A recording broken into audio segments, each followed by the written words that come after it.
llama el anatema. No sé si usted ha escuchado esa palabra, anatema. Tiene que ver con maldición, tiene que ver con consagración, tiene que ver con ofrenda. Es un tema muy rico en la palabra de Dios y quisiera desmenuzarlo porque a mí particularmente me ha bendecido mucho, me ha ayudado y yo creo que la primera persona que tiene que ser ministrada por la palabra de Dios tiene que ser el pastor.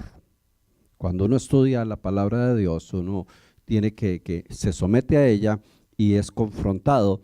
Y cuando uno no lo mueve la prédica a uno mismo, pues tal vez está un poco vacía, porque siempre la palabra de Dios tiene que producir algo en nosotros, dentro de nosotros.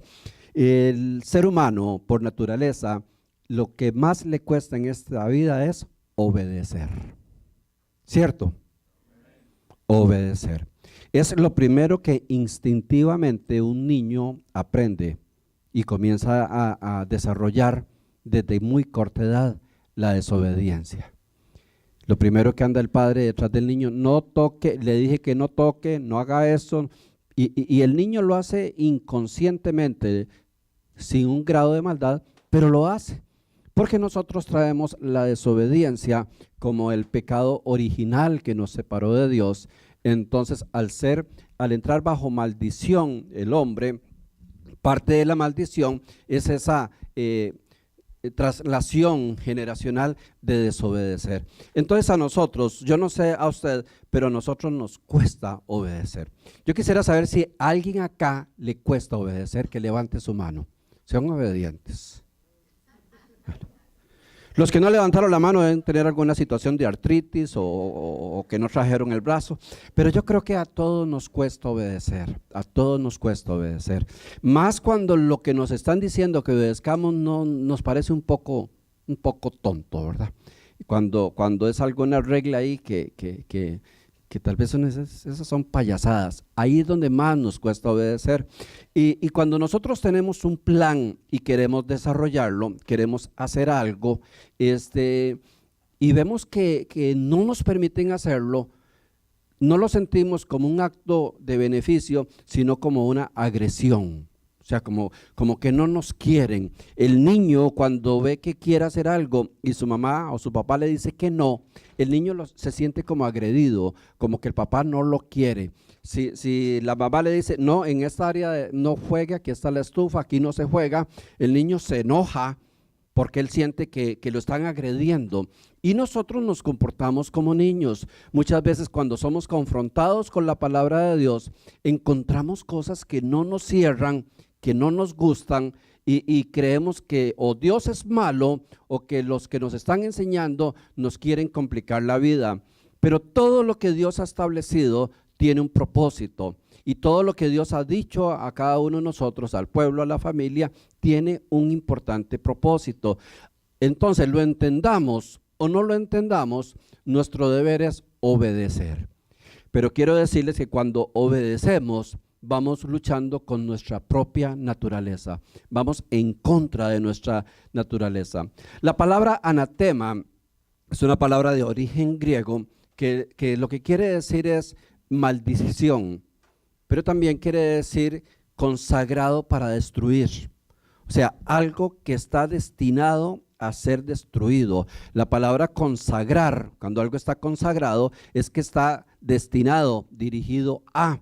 Entonces, cuando se habla de un anatema, es algo que Dios ordenó que tenía que destruirse, que tenía que desaparecer. Entonces viene la historia que quisiera que recordáramos en este momento del pueblo de Israel, cuando después de 40 años de estar dando vueltas y vueltas y vueltas por el desierto, le toca entrar a la tierra de Canaán. La tierra de Canaán era un conjunto de varios reinos que existían ahí y Dios les había prometido toda esa tierra, pero tenían que irla conquistando poco a poco. Y les tocaba enfrentarse al primer y más grande de los reinos, que era el reino de Jericó. Jericó era como la potencia más fuerte de todos esos reinos de Canaán. Y obviamente donde está la potencia más fuerte es donde abunda la riqueza, donde abundan muchas cosas que son atractivas para el ser humano, pero Dios dio una orden muy particular para entrar a Jericó. El pueblo se había preparado, estaban desesperados, era la tierra que sabían que fluía leche y miel, era donde años antes habían ido los espías y habían visto que las riquezas eran enormes, que la productividad, que el ganado, que todo, o sea, era hacerse de la mejor tierra que existía. Era la tierra que Dios había definido. Pero Dios tiene reglas y Dios tiene formas de hacer las cosas. Y Dios envía al pueblo de Israel a conquistar esta tierra fuera del contexto de cómo se conquistaban las tierras. Las tierras se conquistaban a base de luchas, de armas, de caballos, de lo que existía para luchar. Pero Dios, vamos a ver en Josué 6:15, Dios envía al pueblo de Israel a hacer algo un poco descabellado. El séptimo día se levantaron de madrugada y marcharon alrededor de la ciudad como les habían hecho antes, pero ese día le dieron 7 vueltas. Cuando los sacerdotes tocaron las trompetas por séptima vez, Josué ordenó a la gente: griten, el Señor les ha entregado la ciudad. La ciudad con todo lo que hay en ella será consagrada a completa destrucción, porque el Señor así lo ha ordenado. Solo se les perdonará la vida a Rahab, la prostituta, y a los que estén refugiados en su casa, porque ella escondió a los espías que mandamos. En cuanto a ustedes, cuídense de no tocar nada de lo que hay en la ciudad y que el Señor ha consagrado a la destrucción, pues de lo contrario pondrán bajo maldición al campamento de Israel y acarrearán desgracia. Pero el oro, la plata y todas las cosas de bronce y de hierro serán dedicadas al Señor y se pondrán en tu tesoro. Ahí el Señor definió que todo lo que había en Jericó tenía que ser completamente destruido. Todas las personas, todos los animales, todas las riquezas. Imaginémonos una correlación con el tiempo actual. Imagínense lo que es, por ejemplo, que usted le digan: vea, vamos a destruir el Penn Square Mall. Lo vamos a destruir y vamos a quemar todo. Y a usted lo manden en ese grupo. Eso sí, nadie puede tocar nada. Todo tiene que quedar destruido. Y nos mandan a nosotros. Y entra uno y comienza a ver Macy's, zapatos y esos vestidos. Y se va a las joyerías, las 3, 4 joyerías que hay ahí, y comienza a ver esas joyas, esos relojes, esos anillos, esas pulseras. Y sigue uno entrando y va viendo, acomoda uno los tiempos que va uno al mall. Y comienza uno a pensar y saber que todo esto tenemos que destruirlo. Bueno, por lo menos una camisa de American Eagle o unos zapatitos Nike. O sea, ¿qué sentido tiene si van a destruir el mall tener que quemar todas estas cosas tan lindas? Pues de alguna manera así el pueblo de Israel se la pone Dios. Ustedes van a entrar a Jericó, al reino más fuerte, donde están las riquezas más grandes, donde están las mejores arquitecturas, donde está el mejor ganado, los mejores frutos, donde hay oro por todo lado en el reino, donde hay joyas. En ese tiempo los vestidos, las telas tenían un enorme impacto económico y todo eso lo tienen que quemar. Entonces se declaró anatema, se declaró maldición. ¿Por qué? ¿Saben por qué? Porque Dios quiso. Y punto. ¿Se acuerdan cuando uno estaba pequeñito y uno le preguntaba a la mamá que ¿por qué no me deja? ¿Por qué? Y ya cuando no tenía nada que decir le dice: porque yo digo y punto. Y una vez le enseñaban la cinturón, la faja, y mejor no pregunte más. ¿A quién le dijeron alguna vez la mamá? Porque yo digo. A mí todavía me dice mi mamá eso. ¿Pero por qué? Porque yo dije y punto. Y ya. Cuando Dios determina algo, no se cuestiona. Los pensamientos de Dios no son nuestros pensamientos, ni sus caminos son nuestros caminos. Todo lo que pasa en nuestra vida, todo lo que pasa en los que somos hijos de Dios tiene un propósito. Y si Dios extrañamente, por una situación particular, dijo, quiero que todo lo que Jericó tiene sea destruido, esa era la orden. Pero el razonamiento humano le cuesta entender eso. Dice, tenemos 40 años de estar en el desierto, no tenemos tierra, no tenemos casa, no tenemos prácticamente nada. Llegamos a este país, a esta nación enorme que hay de todo, las casas bien hechas, bien lujosas. Hay ropa de la que no tenemos, hay comida. Bueno, ¿por qué vamos a destruir todo? Es una incoherencia. Somos necesitados, encontramos lo que necesitamos y resulta que ahora Dios dice que lo destruyamos. Entonces viene la tentación para un hombre que encontramos en la palabra de Dios que se llama Acán. Aparentemente él trabajó con sus hermanos y en Josué 7:1 dice, pero un miembro de la tribu de Judá que se llamaba Acán. Usted le puede poner Acán Paniagua. Se ríen, pero póngale su apellido también, ¿verdad? Y era el hijo de Carmí, nieto de Zabdi y bisnieto de Sera. Tomó varias cosas de las que estaban consagradas a la destrucción, por lo cual todos los israelitas resultaban culpables ante el Señor de haber tomado lo que él había ordenado para destruir. Por eso la ira del Señor se encendió contra ellos. Este hombre, siendo aparentemente un hombre influyente dentro de Israel, no soporta la tentación y posiblemente dice, bueno, la verdad es que ¿quién se va a dar cuenta entre tanta riqueza? Y toma una serie de cosas.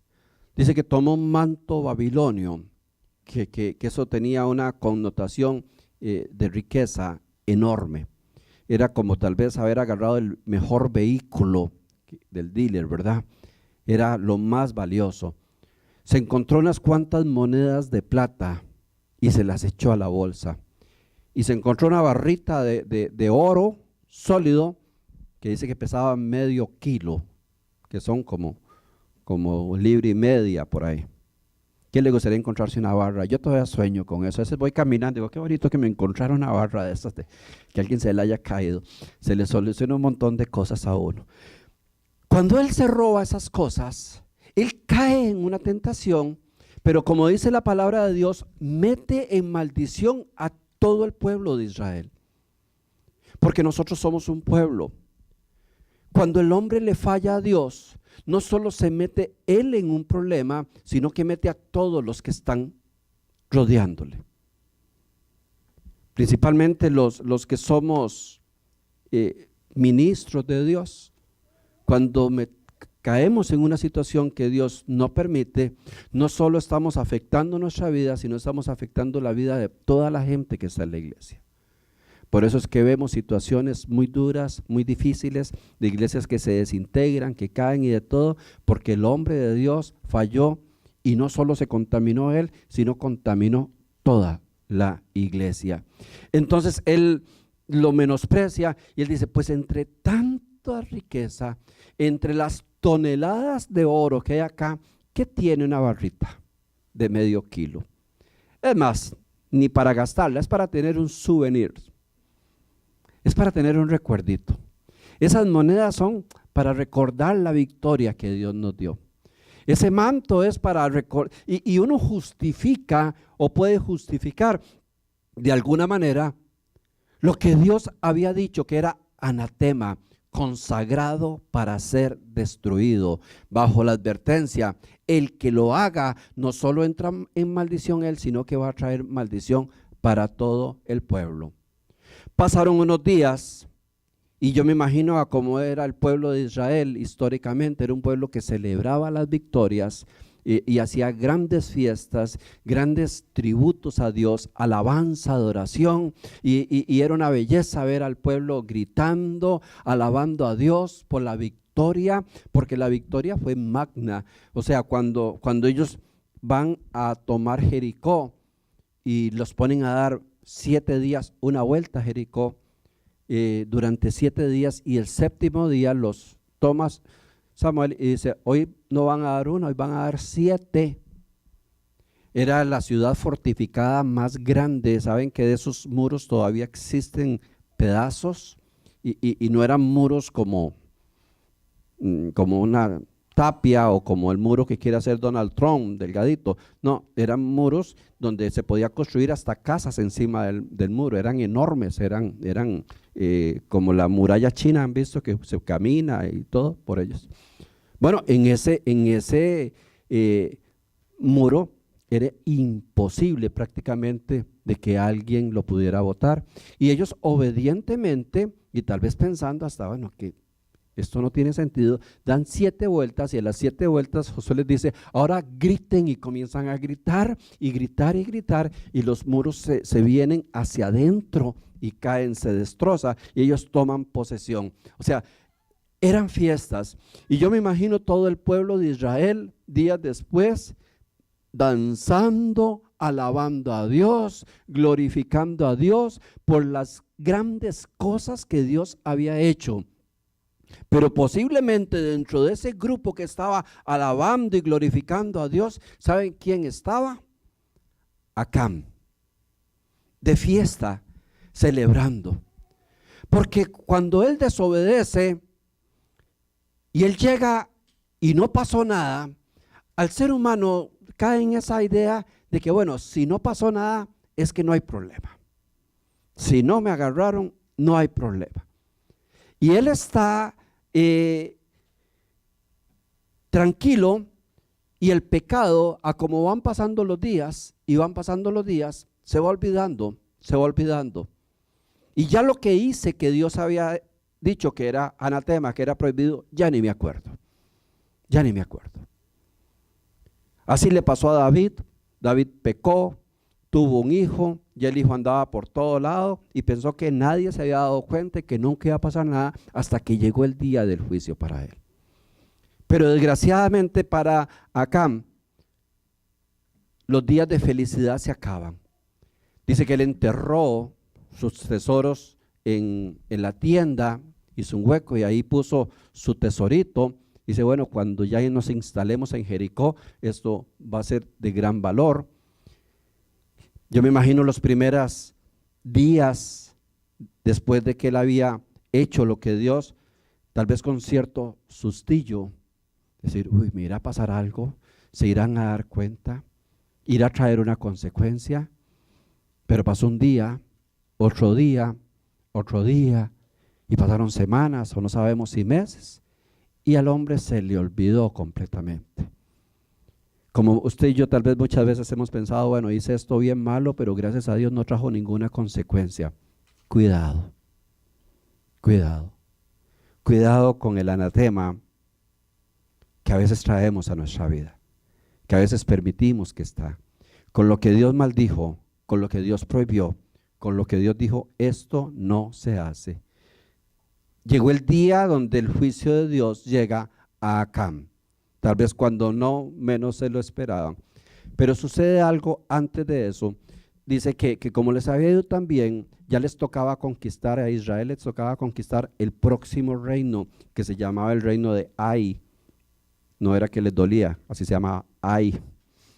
Entonces cuando iban a ir a Ai, dice, bueno, si la verdad es que Dios nos entregó Jericó de esa manera tan grande, pues nosotros vamos a ir a Ai. Tenían un ejército enorme. Mandaron espías y dicen, vea, el ejército de Ai es malísimo. No tienen ni armas, están llenos de temor. Entonces de una forma tranquila dice, pues no vamos a mandar el ejército completo nuestro, mandemos un grupo de unos 2,000, 3,000 soldados que se encarguen de conquistarlo.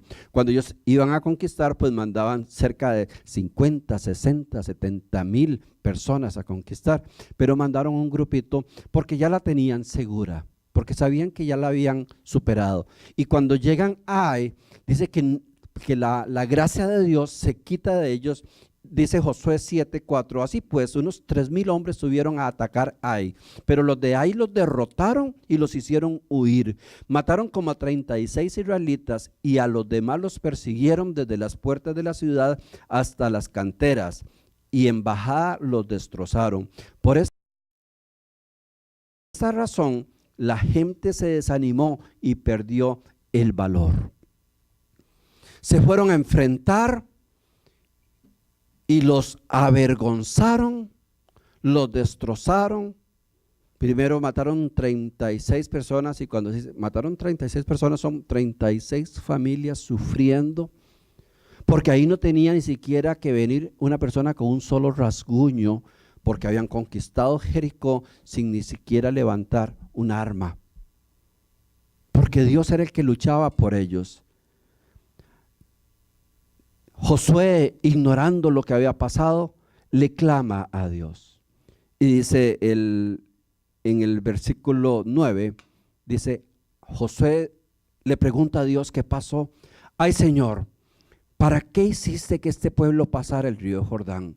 ¿Acaso fue para entregarnos a los amorreos y para que ellos nos destruyeran? Ojalá nos hubiéramos quedado al otro lado del Jordán. Ay, Señor, ¿qué puedo decir ahora que los israelitas han huido de sus enemigos? Los cananeos y todos los que viven en la región se van a enterar de lo que ha pasado y nos atacarán juntos, y no quedará de nosotros ni el recuerdo. Entonces, ¿qué será de tu gran nombre? En el versículo 10 dice, y el Señor le contestó, levántate, ¿qué haces ahí en el suelo? Los israelitas han pecado y han roto la alianza que yo hice con ellos. Tomaron las cosas que debieron ser destruidos, las robaron sabiendo que hacían mal y las han escondido entre sus pertenencias. Ante el ojo de Dios no nos ocultamos. ¿Cuántos han hecho algo malo esta semana? Qué poquitos, ¿verdad? Me equivoqué de iglesia. Estoy predicando en el cielo. Ante Dios nada se oculta. Ni la menor mentira, ni el mayor asesinato. Por eso nosotros tenemos que vivir con cuentas cortas con Dios, arreglando constantemente, porque nosotros pecamos todos los días. El problema es cuando nos dejamos ese anatema viviendo con nosotros. El problema de nosotros no es pecar, todos pecamos. El problema es dejar que el pecado se anide en nosotros. Dicen por ahí, usted no puede hacer no puede impedir que una golondrina vuele sobre su cabeza, pero sí puede impedir que haga nido en su cabeza. Nosotros no podemos impedir, porque el pecado es tan difícil, está a las puertas de todos, somos tan influenciados. Dice la palabra de Dios que si los tiempos no fueran acortados en esos últimos días, nadie se salvaría. ¿Por qué es tan difícil? Está digamos, la parte de la sexualidad explícita en las casas, los mensajes tan fuertes, tan pesados, el odio, la mentira, el amor al dinero, tantas cosas que nos rodean y que nos influyen, la crítica, el chisme, la murmuración, la mentira, que prácticamente esa es la vida de nosotros. Entonces tarde o temprano uno cae en pecado. Pero gloria a Dios que tenemos un Redentor que nos dice, bueno, el que se pare, levántese. El problema es levantarse y dejar el anatema enterrado, no exponerlo. Dios dio tiempo y no es que, como dice la Biblia, no es que Dios se le ha olvidado venir por nosotros, no es que Dios tiene su venida por tardanza como algunos creen. Es que Él da tiempo para que la gente se arrepienta. Entre el momento que nosotros nos traemos al anatema para nuestra vida, esto que Dios dijo que tenía que ser destruido y que lo guardamos, hasta el momento en que el juicio de Dios cae, pueden haber años. ¿Y sabe para qué son esos años? Pues para que nos arrepintamos, para que nos demos cuenta que tenemos que salir de ahí, que tenemos que entregar las cosas. No es que a Dios se le olvidó, no es que a Dios se le fue, ya se le fue la onda. No, es tiempo para el arrepentimiento, y así lo tuvieron los grandes hombres de Dios. Muchos lo entendieron, otros no lo entendieron. Acán no lo entendió. Sigue diciendo la Biblia, al día siguiente Josué se levantó muy temprano y mandó a la gente que se presentara rápido en tribus, y el Señor señaló a la tribu de Judá. Entonces José hizo que la tribu de Judá presentara cada uno a sus clanes, y fue señalado el clan de Zera. Entre los de Zera fue señalada la familia de Zabdi. Cuando los hombres de la familia de Zabdi se acercaron uno a uno, fue señalado Acán, el hijo de Carmí, que era nieto de Zabdi y bisnieto de Zera, de la tribu de Judá. Entonces Josué le dijo a Acán: hijo mío, da honor y alabanza al Señor y Dios de Israel, diciéndome lo que has hecho, no me lo ocultes. Y Acán le contestó: en verdad confieso que he pecado contra el Señor y Dios de Israel. Qué terrible tener que esperar ser evidenciado para decir, sí, la verdad es que pequé. ¿Sabe que cuando nosotros vemos ministerios en el suelo, familias en el suelo, por diferentes cosas, pero principalmente por adulterio o por abuso de los fondos de las iglesias, y ya vemos a la persona parada al frente, y yo he visto varios parados, ministros, hombres de Dios, llorando, diciendo: yo confieso mi pecado, yo confieso que le fallé a mi familia, le fallé a Dios, le fallé a mi esposa, y los ve uno llorando. Pero ¿sabe la mayoría de estos hombres que se paran al frente? ¿Sabe por qué se paran? Porque fue evidenciado su pecado. Porque mientras nadie sabía, nunca se paraban al frente a decirlo. Porque pensaban que Dios se le había olvidado del anatema. Porque podían tener meses o años en situaciones irregulares, pero como no los habían agarrado, se veían bien. Pero cuando ya son confrontados, vienen las lágrimas. Cuando vemos los pedastras, los hombres que abusan de los niños, que a veces salen pidiendo perdón, algunos sacerdotes, otros pastores, otros de todo tipo, y uno ve esos hombres y uno lo ve, wow, es que se arrepintieron de verdad. Posiblemente no se arrepintieron, es que los agarraron. Esa es la diferencia de sacar el anatema a tiempo. Porque una vez que a uno lo agarran es muy fácil pedir perdón. Cuando la policía lleva a sus clientes ahí para la cárcel, todos van arrepentidos. Ay, perdóneme, ay, perdóneme, ay, perdóneme. Pero antes de eso, usted ve al mismo cliente ahí como que fuera el último Coca-Cola del desierto, fachentando. Cuando un hombre agarra los tesoros que son de Dios, de la tierra, y comienza a gastarlos en sí mismo, comienza a malgastarlos, comienza a abusarse, engaña a la gente, tuerce la palabra de Dios para sacar dinero y dinero y dinero. Mientras usted lo ve ahí, usted lo ve feliz de la vida. Hasta que se destapa un fraude, viene el arrepentimiento. Entonces la pregunta enorme es: ¿será arrepentimiento o será el susto que lo agarraron? ¿Se arrepintió Acán o fue que le tocó, que ya no tenía salida? Ellos usaban un sistema para que Dios fuera revelando dónde estaba el pecador. Yo me imagino que ese momento era terrible, porque entonces acomodaban a todo Israel, estaba todo el pueblo de Israel. El pueblo de Israel estaba dividido en 12 tribus. Entonces, por el medio que ellos usaban, que era que Dios hablaba, iba seleccionando, decían: bueno, el escogido es la tribu de Judá. Entonces ya sabían que la bronca estaba en Judá.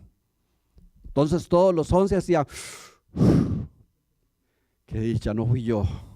Ok, ahora agarremos a Judá y lo vamos a dividir por clanes, como por derivados de familia. Ok, va la buena. Ok, salió la familia tal y las otras familias, porque todos hemos hecho algo malo, ¿verdad?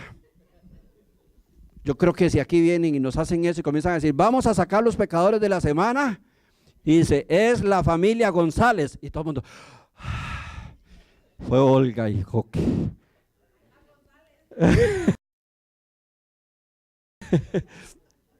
No porque sean ellos, sino porque todos estábamos debiendo, ¿verdad? Y sale la bolita, la familia Paniagua y todo, uy, qué dicha.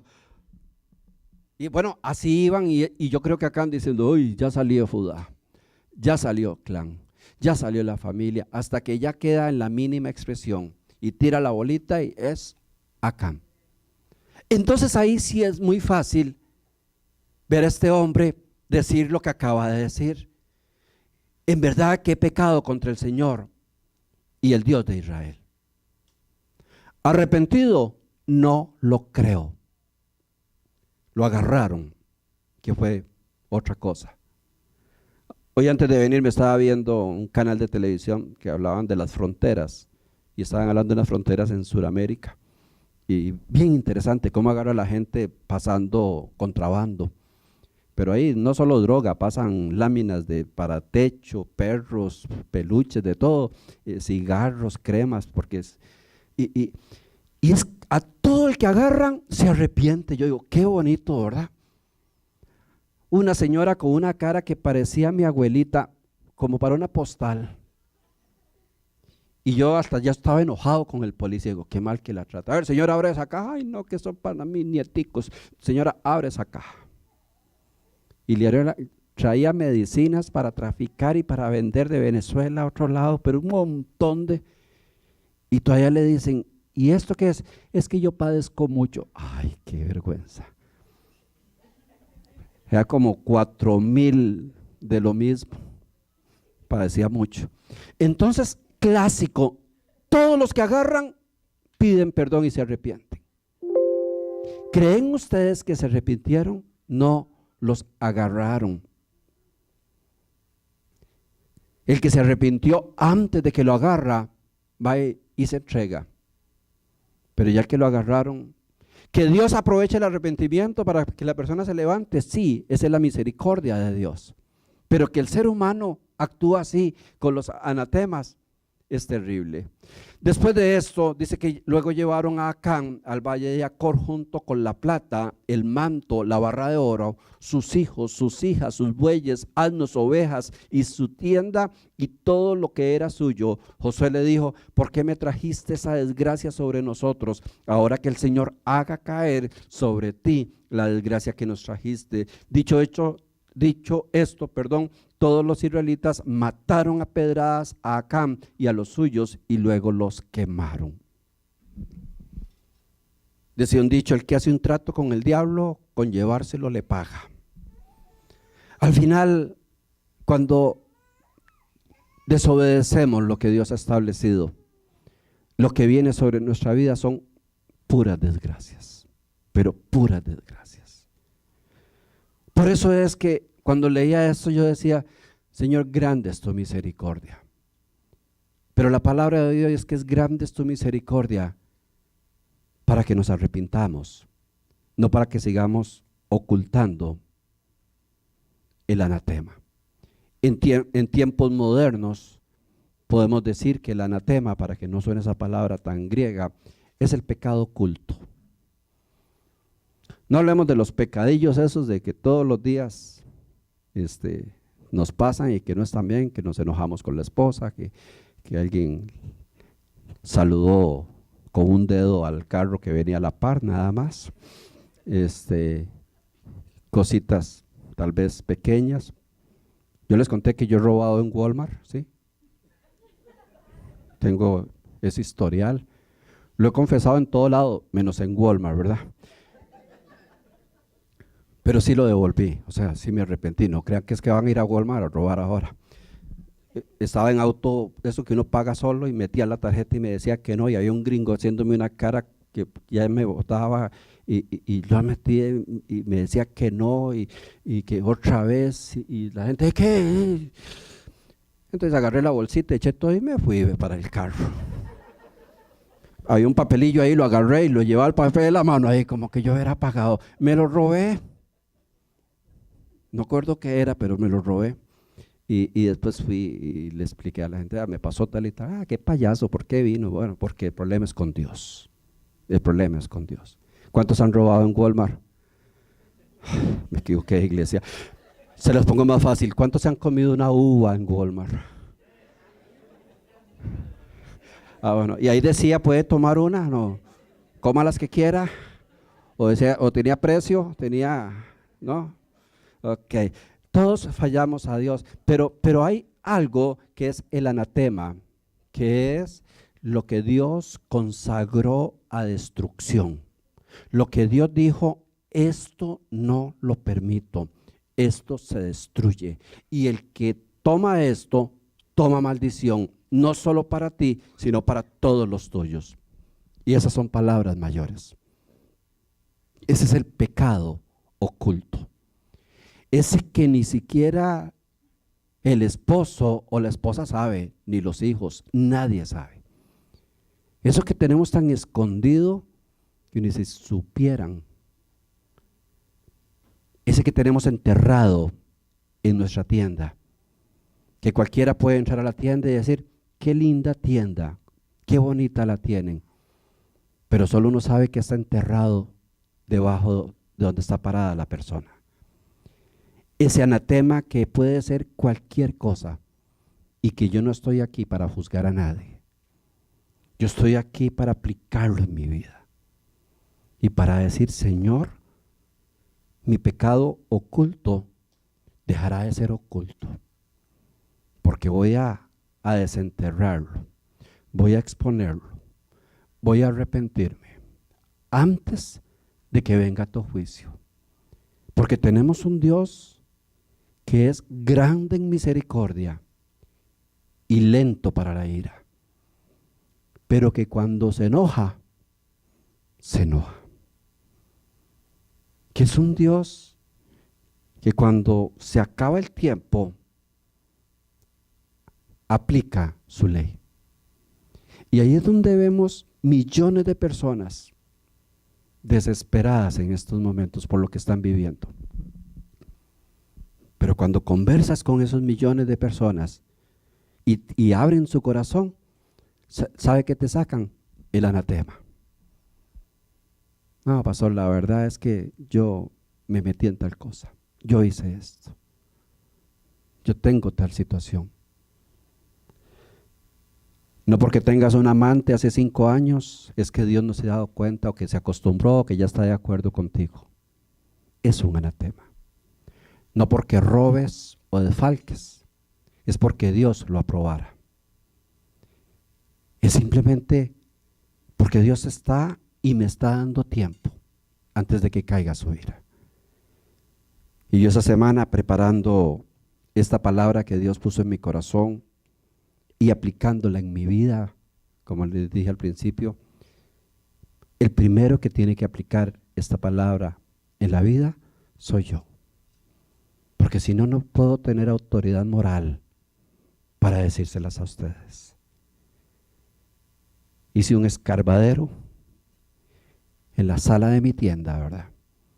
Para sacar esas cosas y decir, yo decido hoy sacar el anatema de mi casa.